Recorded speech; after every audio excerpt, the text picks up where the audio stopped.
he talks about building a story brand. And I don't want to talk about this from a marketing per se standpoint, but I want to talk about this from a chiropractic and from a story building standpoint. See, in every story, in every patient, in every interaction we have, there's a character. There's a character that comes in. And in our world, that's a new patient or a practice member that's looking for help. And why are they looking for help? Because they have a problem. They have something they're looking for. Now, I know sometimes people sneak in and they're like, hey, we just want wellness, but it's kind of far in between. Most of them have a problem that they want help with. And so what they're looking for is they're looking for a guide. They want someone to guide them, to give them a plan, to give them some action items, to help them reach that point where they can be successful. So how does this tie in with chiropractic, with those really roles? And by the way, I just gave you the plot to pretty much every movie. So if you watch a movie like Star Wars, just think about it. There's always a character, a problem, a guide, and there's dips and valleys along the way, but then there's a win. Think about Star Wars, right? You've got Luke, and you've got Yoda as the guide. For me, with 4 boys, it's like think about Lego Movie. Think about you got Emmett and then Wild Style, right? Emmett and Wild Style, they're the guide and the hero in there. So you can think about that from a movie set, but I want you to think about that from a chiropractic lens, because I think that'll put some things in perspective.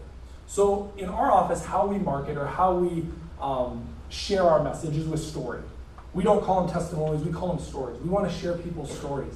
And how easy is it when you share a story to be like, oh my gosh, look what chiropractic did. Look what we did. Oh my gosh, this is amazing. And it's true, right? Chiropractic helped with it. But where are we in that story? Are we the character or are we the guy? What are we putting ourselves? Where are we putting ourselves at? And I would dare say that even when I started, I wanted to put myself in that character hero role too quick. I didn't put myself as a guide. I wasn't that guide that guided people along the way, that gave them the care plan, that gave them the action steps, that said, hey, you can do this. Because what does that do? That makes your patient the hero. That makes them the hero of their own care. And how does this line up with what we do philosophically? But it's so cool. It's so cool. What do we believe, right? We believe the body is a self-healer. That put in the right place, free of subluxation, that the body is able to self-heal, self-regulate. It's able to coordinate a response and then have a calm response to that. And when we really think about that, think about how many heroes we have in our practice that we might be taking that away from them because we're not putting them in their place and not building them up the way we should.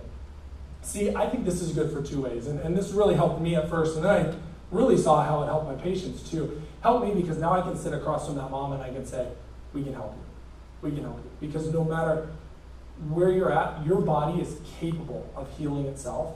And if I can just remove that interference and I can use these objective and subjective things and the frequency and time of a care plan, I can help your body heal because you're the healer. Your body is capable of it. So it's great. It makes a ton of sense for me and gives me a ton of certainty. But I think more importantly for the world we live in, right? What's going on right now? What's the crazy thing in healthcare media right now?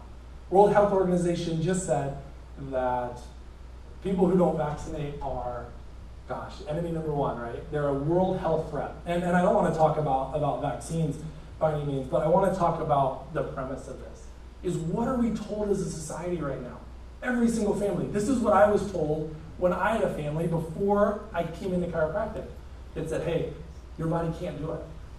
Can't do it. It needs help. Let's hope you have a vaccine. Let's hope you have a pill. Let's hope you have a potion. Let's hope you live close to the hospital if you get sick. Because sorry, man, I don't think your body's going to cut it. I think this is why a lot of guys actually don't go to the doctor. And this is totally me too. In my 30s is why would any person, and mostly guys, want to go to a doctor for the doctor to sit down with them and be like, yep, just not good enough. Here's the pill. This will help you out. It's going to figure it out. And, well, so doc, when can I stop taking it? No, you're good. Just take it forever. Your body's just not good enough. That's really what we're being told. We're being told that our bodies aren't capable of much. And so what does that do to us? That starts this perpetuating cycle of us not believing in ourselves, not believing in our innate potential. Now, I said I had 4 boys, and they've all come into the world in a lot of different ways. So Micah was that emergency C-section. My next son, Eli, we had a VBAC. The third son, Zachary, we had him when we were at Palmer over here at Genesis East, and he was a natural labor in the hospital. And then our 4th son, we just had Joshua, was a bathtub birth where we had no doula or no midwife. Now, we went from emergency C-section where we had no control to doing it ourselves. And people say we're crazy because of it in our practice. At least I take care of a couple of OBs, and she was shocked. I'm worried she was going to call somebody on me when I told her the story of our birth, but she didn't.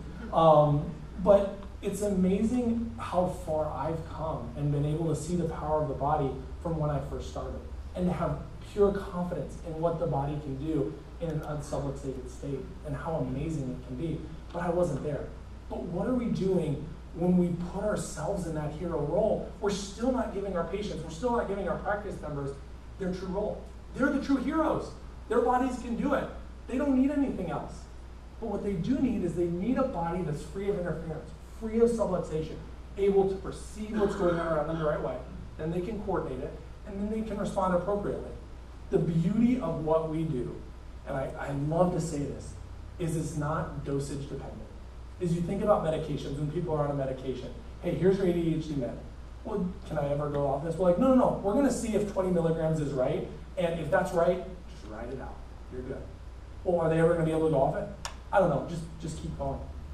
What I always say to parents is when we have a care plan, and a lot of everyone's care plan looks different, but a lot of times I'll tell them, I'll say, listen, I know you've been told that, medication and things like that are dosage specific. If this works, we're gonna keep it that.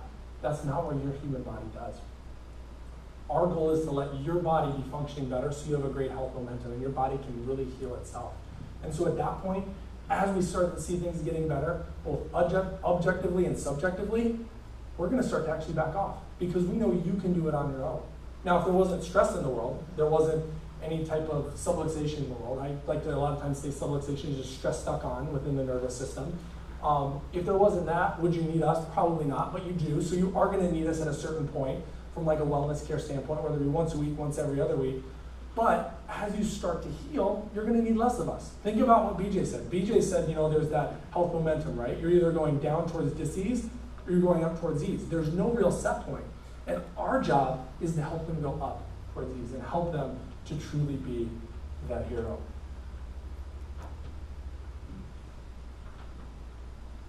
Sorry guys, I need notes. I'm not as experienced as some of the speakers coming after. That's why I'm glad I was going first today.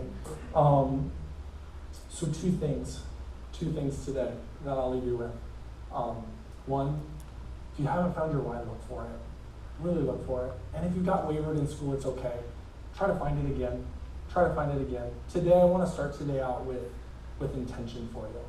And if today's where that starts, that intention, of you hearing these amazing speakers that come after me that thank God I don't have to follow, that come after me, gives you some intention, it helps you on your why, I provided you all the value that you need for me today. Secondly, I want you to do what you love. I want you to do what you truly love because that's going to change the world. That's going to create miracles. That's going to help you strengthen this profession more than you know. And from a certainty standpoint, sorry, I have three. From a certainty standpoint, I want you to never doubt about yourself, never doubt yourself, and never doubt chiropractic. Just make sure you're putting it in the right place. If you ever find that you're trying to be the hero and you're like, God, I need to do the perfect adjustment this time. I need to make sure that I'm on it with this communication. Don't. Take a step back and say, what am I? I'm simply a guy.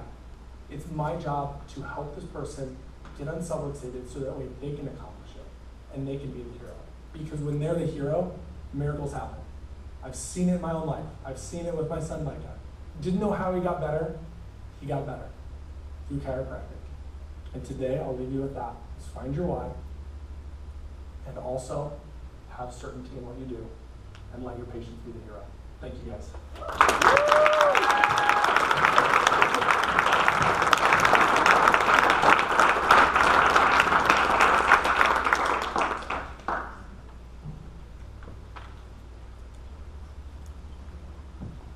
Thank you, Dr. Hill.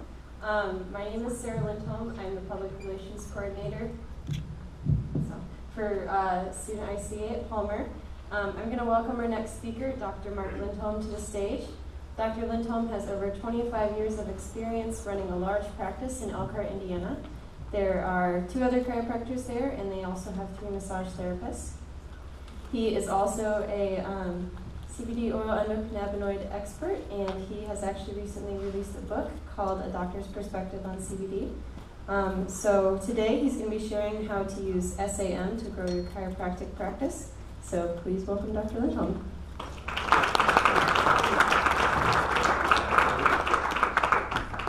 Thank you very much. It's a pleasure to be here today. I have to start off by giving Sarah some love.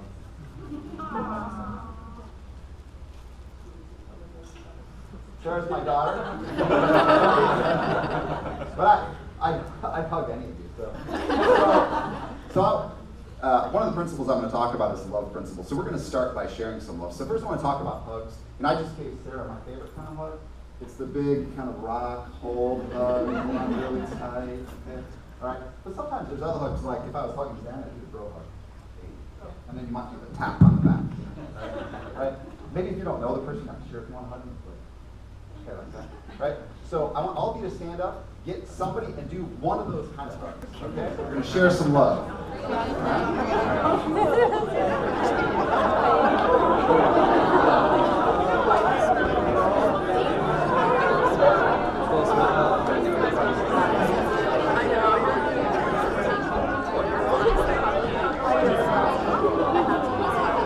right.